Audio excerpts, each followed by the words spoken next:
Okay, good morning children. Today I am going to teach about the differentiation. As you know, last time I was explaining about the differentiability.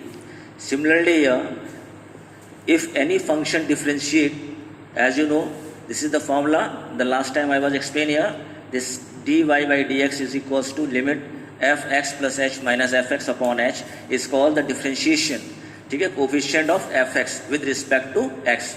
If it is written here, any function y is equals to fx, and when we'll differentiate this y with respect to x, so we'll write here dx.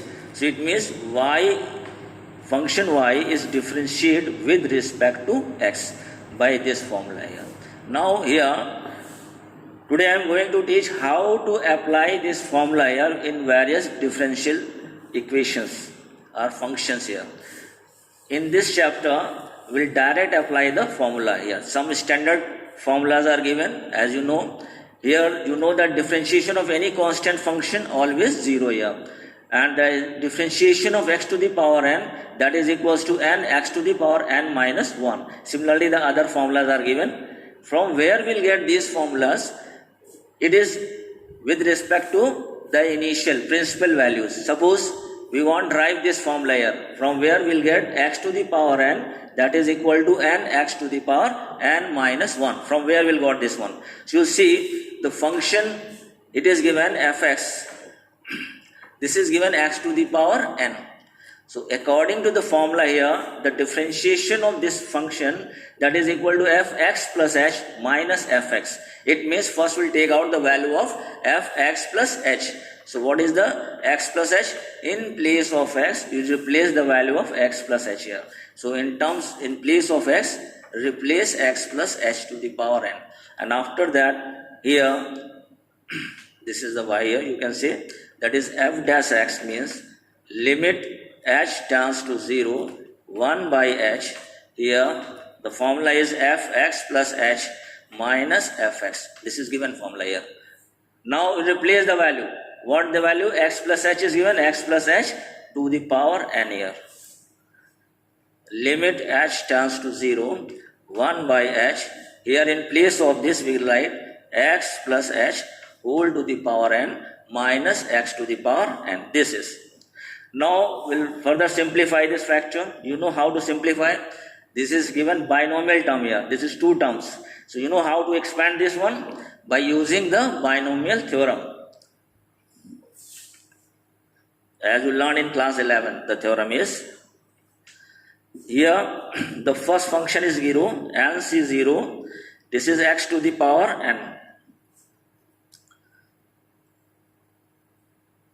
And second one is 0 plus nc1.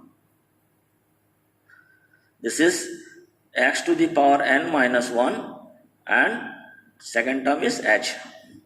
Similarly, third term is nc2, x to the power n minus 1, means first term goes on decreasing, second term increasing. This degree of the second term increasing. Here it is 1, here it is 2, and so on.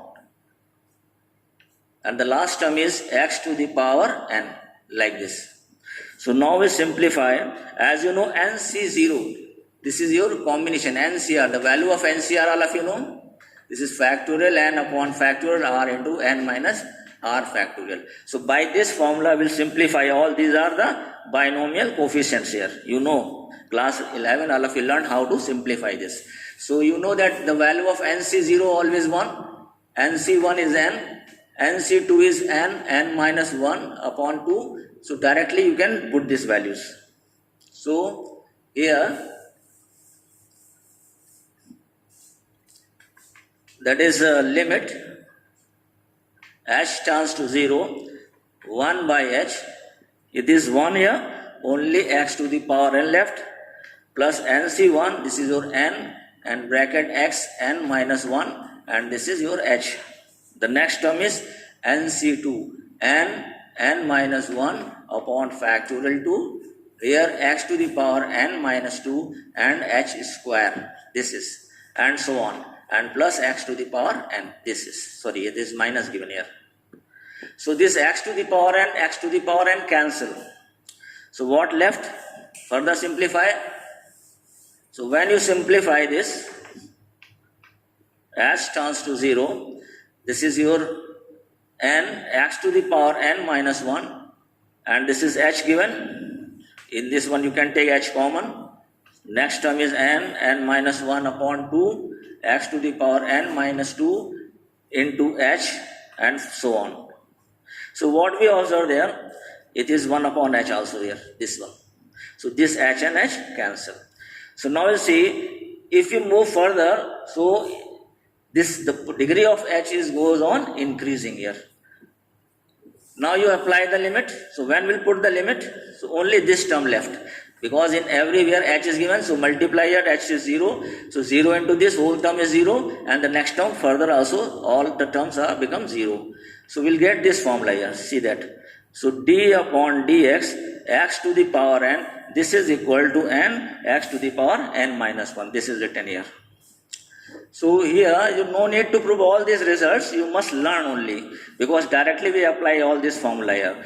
Just like this is e to the power, this is exponential function e to the power ax, that is a e to the power ax. Similarly this is your log x means 1 upon x only. Now the differentiation of trigonometric function, as you know the trigonometric function like a sin x, cos x and tan x, like this. So how to differentiate this? This is given here, differentiation of trigonometric functions. So d upon dx of sin x means the function sin x you must differentiate with respect to x, that is formula is equals to cos x. So from where we'll get this cos x? By the same process. Look here, first we'll take out the fx, here it is given sin x. You must find out the differentiation of sin x. So first we'll take out the value of x plus h. So what is there? Sin x plus h, this much. Now what the formula used for differentiable? dy by dx, or you can say f dash x, this is equals to limit h tends to 0, 1 by h, here f x plus h minus fx. This is the formula here.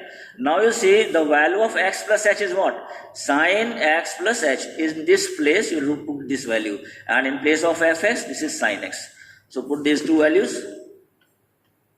Here 1 by h, this is your sin x plus h minus sin x. This is. Now how to simplify this? I think all of you know. Learn in class 11 and trigonometry, this is your sin c minus sin d, the difference of this one.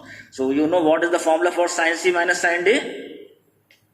This is 0, this is 1 by h, this is 2 cos c plus d by 2 into sin c minus d by 2 upon 2. So this x h cancel here. So only term left, h tends to 0, 1 by h, here 2, in this one, this is cos 2x plus h by 2, and in other side left, sin h by 2, this left only. Now when we'll resolve this limit and replace this in place of h is 0, so this is become 0, means we'll simplify this also. Remove sin this function here, because directly when we'll put the limit, so the whole function becomes 0, the no meaningless it is. So first to remove this one. So in class 11 I was explained this limit also, x tends to 0, sin x upon x, this is always equals to 1. So try to convert this function in this term. Here it is given h by 2, so in denominator we make it h by 2. So how to make this h by 2? You see this h already given here, place this side because it is in multiplication, h tends to 0, here cos 2x plus h by 2, and it is sin h by 2, and this is h here, and this 2 just reciprocal here, this 2 remove from here and just divide it, this is. So this function is come. Now we apply the limit. So this is your limit, h tends to 0, cos 2x plus h by 2, and here this is limit h tends to 0, sin h by 2 upon h by 2, this is. So you know this whole thing become 1, this one it is. Here we apply the limit. So what left? This is your cos 2x and plus 0 upon 2. It means cos 2x by 2. So only cos x left. So we'll get this formula. The differentiation of sin x, this is equal to cos x. Similarly, the other formula you can derive are just only learned for this. So cos differentiation of cos x is minus sin x, differentiation of tan x is this sec square x, and other things there is. Now see how to differentiate any function. If a polynomial function is given, a function fx defined as, suppose f1x plus f2x plus f3x. This is three functions given here, separately. So each and every function differentiate independently. There is no formula. So what is the differentiation? D by dx of fx. This is d by dx of f1x. This is d upon dx of f2x. And similarly this one also. So this is your differentiation of any polynomial. Okay. Now if the two functions given in product, suppose not connected with plus sign, this is not a polynomial. This is given function fx is f1x into f2x. This is known as product rule. If the two functions are in product, then how to differentiate this? Here the same process, d upon dx of fx. This is, in these two functions are there, first function and second function. So in each step we'll differentiate one by one function. First we'll differentiate function first, second one as it is, then plus second as it is, and differentiate first function. So this is known as product rule. First function as it is, d of dx of second function, plus second function as it is, d by dx of first function. Like this. So for example, suppose question is given y is equals to x to the power n into sin x. So here sin x and x to the power n, two different functions are there and both are in product. So how to differentiate these two functions?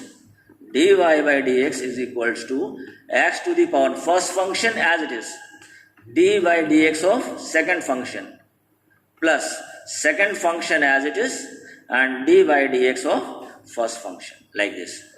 Now you simplify, you know the differentiation of sin x, what? This is your cos x, and this sin x as it is, and differentiation of x to the power n is n into x to the power n minus 1. So this is your answer.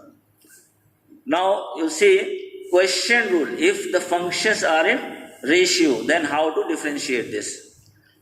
Means that if function given like this, f1x upon f2x, then how to differentiate? So for this, again, d upon dx of fx, this is equals to, first we'll take this denominator, second function, the square of second function, like this whole square. What is given in denominator? Put the square in it. And then in the numerator, the second function as it is, this one, and d upon dx of first function, minus first function as it is, and d by dx of second function, as you know this. So this is the formula for differentiation of any function which is given in ratio. This is known as quotient rule. Take one example for this. Suppose the question is given sin x upon tan x, suppose it. Here the two functions are given, or any other thing is given, that is also. So dy by dx, second function is this, first one is this. So in this second function, first we'll take the square of this. This is. Now in the numerator, second function as it is, it means tan x as it is. And dy by dx of first function means sin x, minus first function as it is here, d upon dx of second function, like this. This is. So tan x, second function as it is, d by dx of first function here, minus first function as it is, and d by dx of second function. And you know the formula for this, and apply the formula directly. Put tan x, here sin x means cos x, minus sin x, and you know what is the formula of tan x, that is sec square x. And this is your tan x whole square. So this is your answer. If you simplify more, then you can simplify it also, but this one.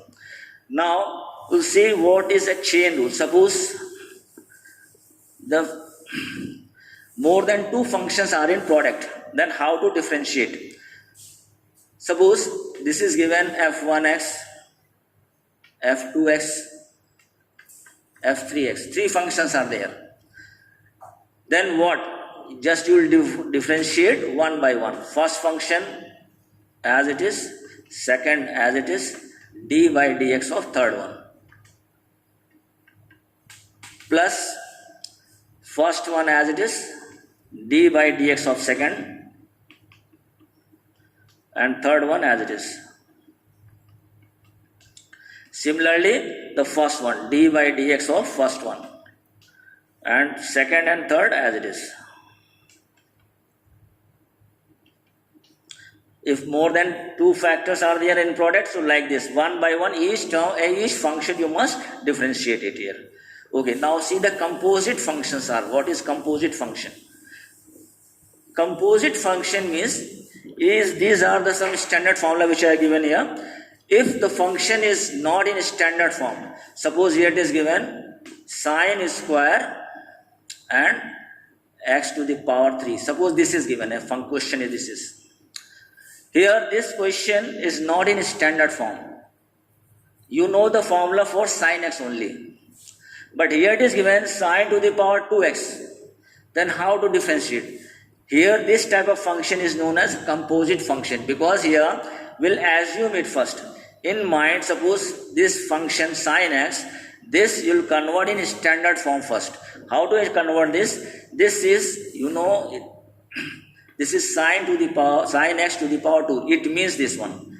Means that this is your x to the power n. This is the first formula here, as you know. So first we'll treat it, sin x is x only. So x to the power n, you know how to differentiate x to the power n?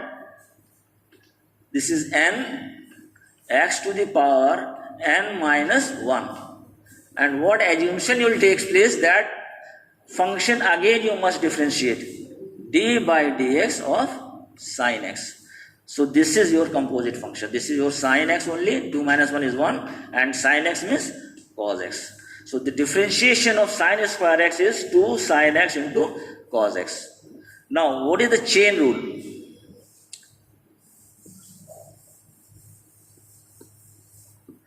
Chain rule, about the chain rule, this is also because of a composite function only. Suppose the question is given this, sin square x square, this is given. The three functions are given, three different functions. First, this question you can convert x to the power n, and then second part is x sin x, and then at last you can again differentiate this x square. So if the function differentiates several times, this is your chain rule. How to convert this? First we'll differentiate, this is your first one, x to the power n. This one you can write sin x square whole to the power 2. This is. So first we'll treat it sin x square as a x. So x to the power n, the first formula is this one, dy by dx. This is your 2 sin square, this is, and 2 minus 1 is 1 only. Then here in the first function, when we'll differentiate, treated this whole thing is become x. So again we'll differentiate this. Now again this function is not in standard form, because this x square is given and you know the formula only for sin x. So here again we'll assume this x square as a only x and differentiate it to 2 sin x square, and you know the differentiation of sin x is cos x. And again this x square treated as x, so again you must differentiate it. So this is 2 sin x square cos x square, this is 2x. So this is complete differentiation of this function. So this is your chain rule here. Okay, now just like this chain rule, the first 4 exercise you can solve by this one. So next turn I am going to explain about the inverse trigonometric function, how to differentiate the inverse functions, and further you'll do this exercise. Thank you.